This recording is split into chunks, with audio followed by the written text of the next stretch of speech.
kita berakhlak mulia supaya Allah Subhanahu wa taala nge-like postingan keislaman kita. Salat kita Allah like, puasa kita Allah like, taklim kita Allah like, kalimat-kalimat kita Allah, captionnya kita tuh Allah like. Gimana caranya? Kita harus mengatakan itu dengan hati. Ketika kita bilang hasbiyallah wa ni'mal wakil, coba rasakan, kita ngerasa Allah itu cukup gak sih? Kalau belum cukup, ulang lagi. Kenapa kalimat-kalimat zikir disuruh ulang-ulang? Bukan sekedar pahala, itu mah insya Allah kalau kita ikhlas berpahala. Tapi ada pesan lain selain pahala, yaitu pesan harus ada repetitive magic power.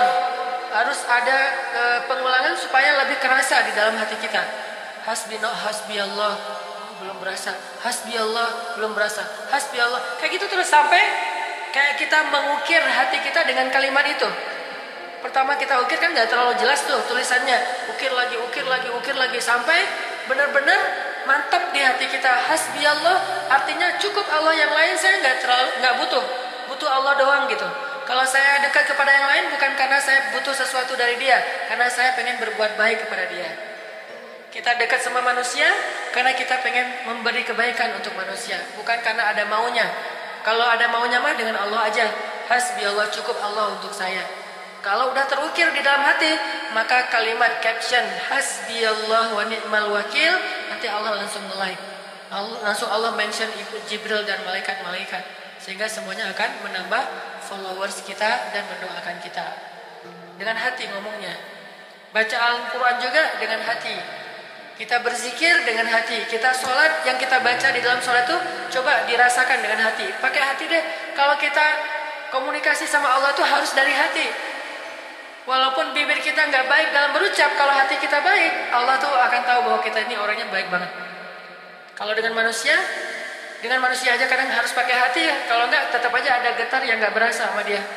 Apalagi dengan Allah. Jadi komunikasi dengan Allah itu zahir batin, nggak cukup zahir aja. Kalau dengan manusia zahir kadang dia udah bisa menyimpulkan. Kalau dengan Allah, kalau nggak terlibat batinnya, Allah nggak akan menilai apapun dari ucapan kita.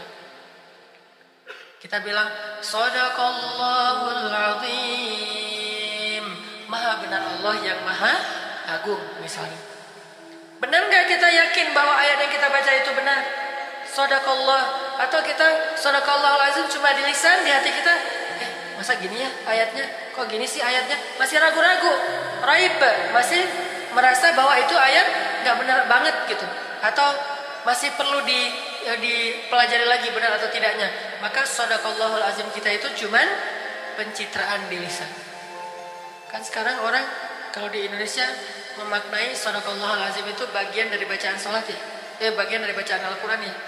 Jadi kalau baca Al-Quran tutup Quran belum Shadaqallah, terus ditegur sama temannya, kok belum Shadaqallah? Karena dianggap Shadaqallah itu bagian dari bacaan Al-Quran. Padahal Shadaqallah itu bukan bacaan Al-Quran.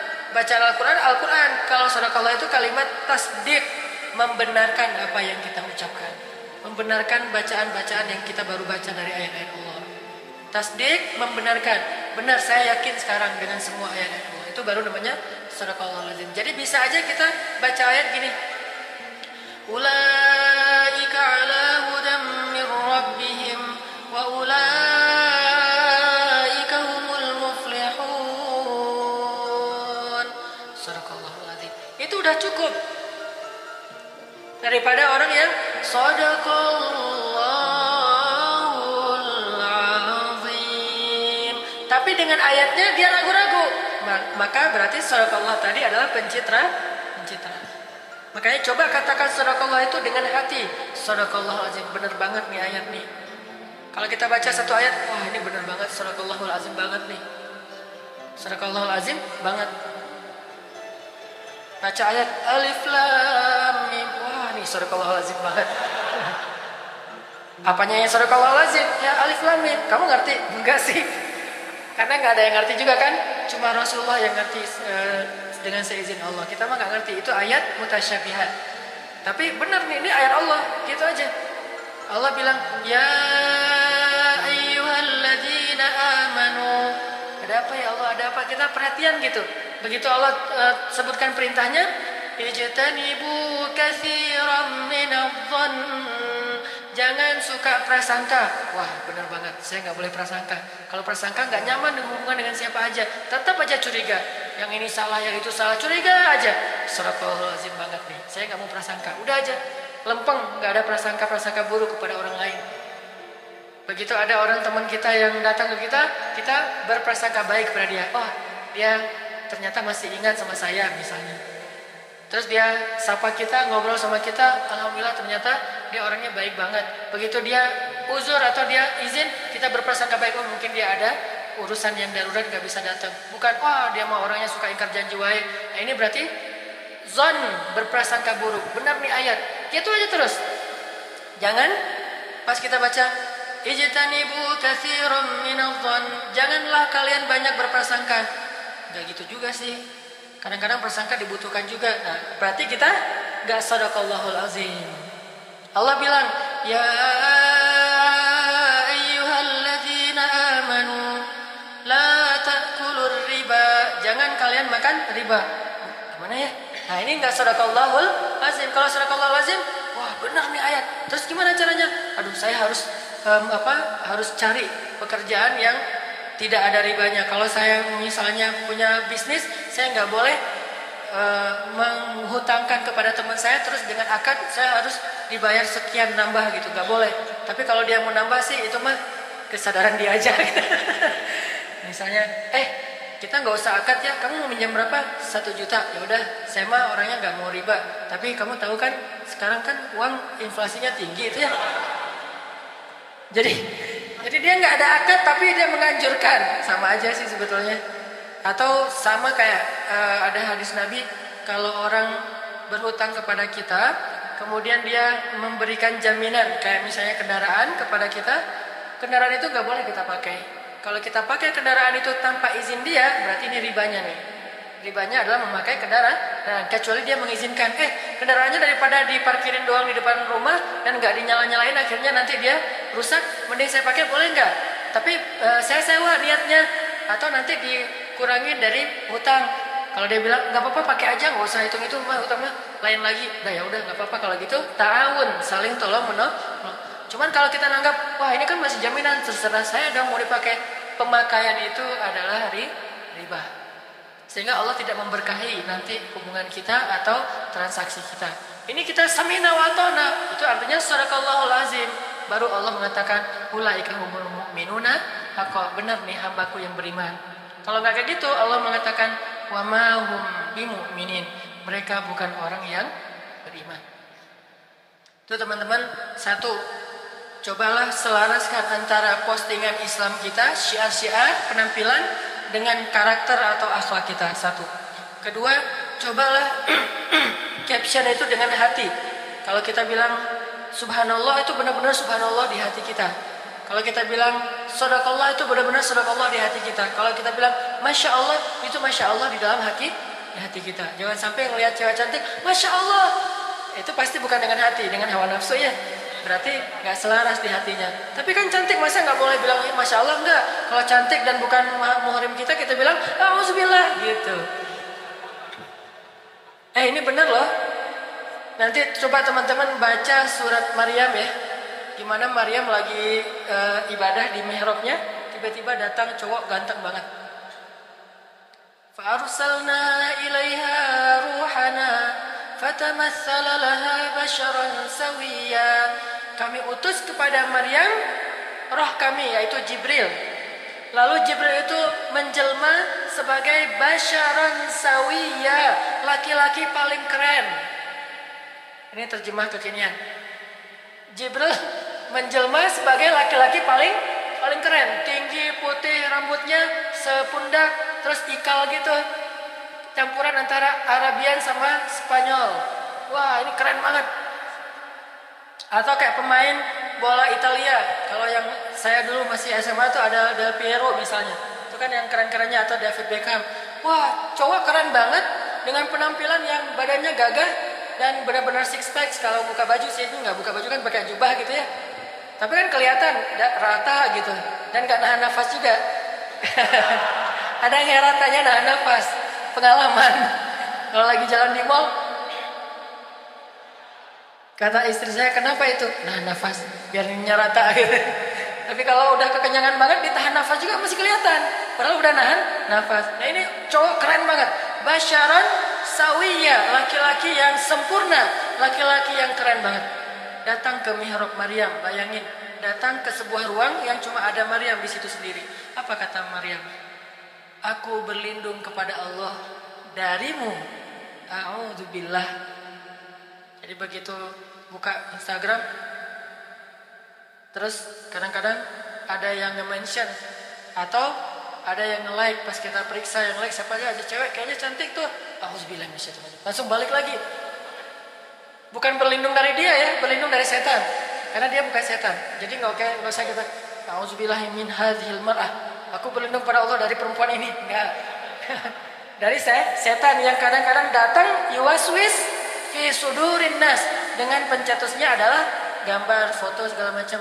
Makanya perempuan-perempuan nih, nasihat saya sebagai teman ya, kalau kalian nge-posting sesuatu di Instagram, mending pakai foto KTP aja deh.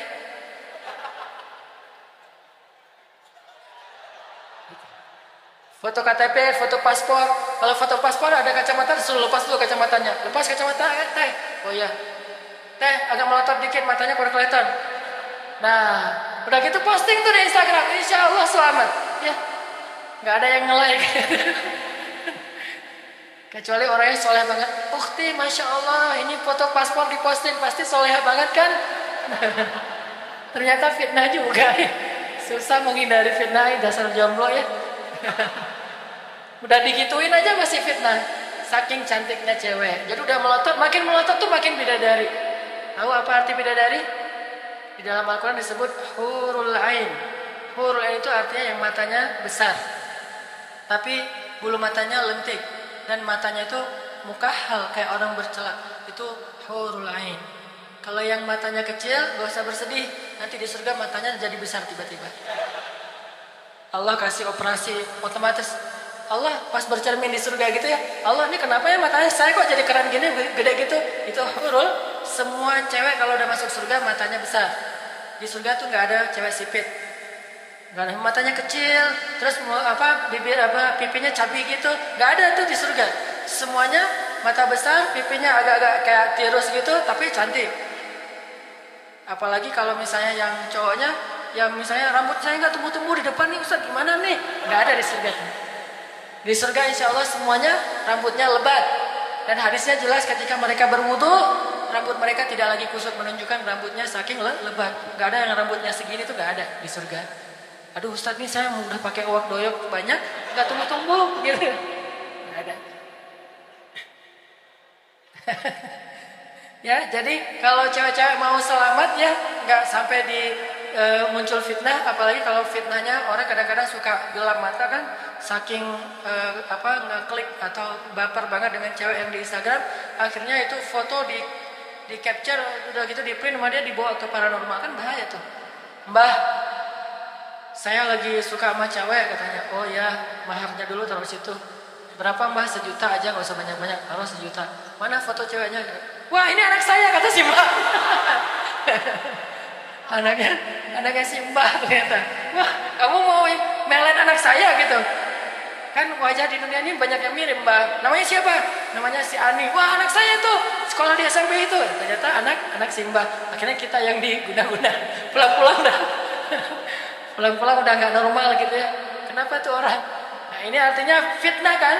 Makanya yang paling aman mah kalau nge-posting di Instagram, udah gitu aja. Selfie tapi serius. Kalau perlu hitam putih. Benar-benar. Jadi benar-benar tempoe doloe gitu. Wah, posting. Kalau laki-laki yang diposting misalnya, atau cewek-cewek juga boleh postingnya di belakang, kan banyak tuh posting dari belakang. Jadi yang kelihatan cuma hitam doang kayak ninja gitu kan di belakang.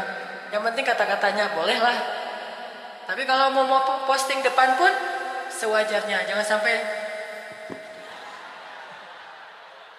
udah di depan berakting lagi gitu. Gaya-gaya Korea gitu. Gitu-gitu deh Korea. Jangan ya, itu akan membuat fitnah. Fitnah itulah yang kelak jadi merusak perasaan. Sehingga laki-laki yang melihat posting kayak gitu, auzubillah minasyaitonir rajim.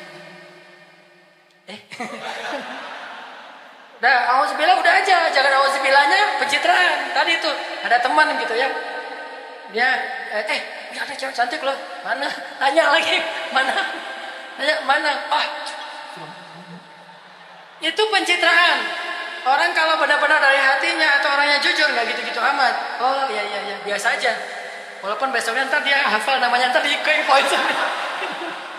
Nyari sendiri, searching. Oh mana nih? Oh ini orangnya. Ini bukan cerita pengalaman pribadi ya. Soalnya waktu saya masih muda dulu nggak ada Instagram, untung gitu. Pas saya masih jomblo nggak ada Instagram. Adanya Friendster. Sama aja. Ini ta'awuznya Maryam itu ta'awuz bukan pencitraan. Allah aja yakin banget sama Maryam itu perempuan yang azra. Azra itu kalau bahasa Inggrisnya Saint. Kan Saint Mary kan bahasa Inggrisnya. Bahasa Arabnya Maryam al-Azra. Artinya yang menjaga kesucian. Begitu ada laki-laki keren banget di depannya atau di sebelahnya, di sebuah ruangan mereka berdua doang, dia bilang, "Auzubillah, aku berlindung kepada Allah." Terus nggak mau ngeliat gini aja. Apain kamu di sini? Saya diutus sama Allah, kata Jibril teh. Ada apa emang? Mulai ada dialog. Tapi itu benar-benar bukan jaim ya, bukan ada apa emang? Ya udahlah, ini nomor telepon saya. Nggak gitu. Maryam orangnya soleha. Kalau kita jaim-jaim tapi ngasih nomor telepon, jaim-jaim tapi tukeran pin misalnya. Ini enggak. Ada apa? Ya Maryam, Allah akan memberikan kepada kamu anugerah seorang bayi yang soleh. Langsung Maryam kaget. Astagfirullahaladzim, bagaimana saya akan punya bayi sedangkan saya tidak kenal seorang lelaki pun. Bayangin, ini kerennya cewek yang bernama Maryam. Dia nggak pernah kenal laki-laki kecuali 2 orang, 3 dengan anaknya. Ayahnya, pamannya, anaknya. Ayahnya Imran, pamannya Zakaria, dan anaknya Isa. Cuma 3 cowok yang dia kenal. Jadi kalau kita periksa telepon Maryam itu nggak ada nomor cowok sama sekali. Nomor kontak cowok nggak ada tuh, semuanya cewek. Aminah, Fatimah, Halimah, semuanya aja. Nggak ada cowok. Tiga-tiganya cowok, cuma Zakaria pamannya kan Maryam, ayahnya Imran, anaknya Isa. Cuma 3 itu nomor cowok. Nomornya Nabi Isa, nomor Zakaria, dan nomor Imran. Coba kita cowok semua, cuma 1 cewek, ibunya sendiri. Yang lain cowok semua. Ini berarti bukan nggak boleh, cuman ya nggak gitu-gitu apa juga sih. Sama kayak kita nih, semua nama cowok, tapi jenis kelaminnya cewek. Kita ganti namanya jadi cowok. Biar nggak dicurigain. Namanya kok ini keren, namanya tuh Andi atau apa? Andi kok pakai jilbab? Kan keluar fotonya tuh, profile tuh. Kok Andi pakai jilbab? Maksudnya Andiah gitu. Pakai jilbab. Nah ini menunjukkan Maryam itu soleha banget. Kata Maryam sendiri, saya tidak kenal laki-laki. Gimana saya akan punya anak? Kata Jibril, itulah kebesaran Allah. Kamu tetap akan punya anak walaupun tidak disentuh oleh laki-laki. Satu-satunya perempuan di muka bumi yang dikaruniai anak tapi nggak disentuh bahkan oleh suami yang halal, cuma Maryam. Saking azra, saking terjaga, saking mulia. Jadi nggak mungkin Maryam itu nge-posting yang macam-macam. Paling-paling postingannya bunga, cekrek, posting. Bunga apa? Kaktus. Hati-hati dengan saya, kamu tertusuk ya. Jadi posting bunga kaktus gitu. Jangan bukan orangnya yang diposting, bunga atau batu atau air, apalah alam semesta lah selain dirinya. Walaupun nggak harus gitu-gitu amat, tapi yang penting jaga. Jangan sampai terlalu terlalu vulgar, terlalu genit, sewajar-wajarnya aja. Posting lagi jalan, posting lagi duduk, biasa aja. Tapi bukan postingan lagi ngedance gitu. Ini mungkin akan jadi fitnah. Walaupun kita ngeremehin, dianya aja yang jelalatan, dianya aja yang suka ngepoin. Tapi kan kita memang udah membuka ruang untuk orang penasaran jadi kepo kan. Coba kalau kita nggak ngeposting, kan dia jadi nggak ngepo. Akhirnya ngepoin yang lain. Nah, berarti kita nggak dosa, yang lain yang dosa. Yang penting jangan sampai orang berbuat dosa gara-gara kita. Kalau orang tetap berbuat dosa, biarlah gara-gara setan saja. Jangan sampai minal jinnati wan nas, gara-gara jin dan gara-gara kita. Nauzubillahi min dzalik. Itu aja teman-teman yang dimuliakan Allah. Maaf ya kemana-mana. Kita tutup dengan muhasabah dan doa.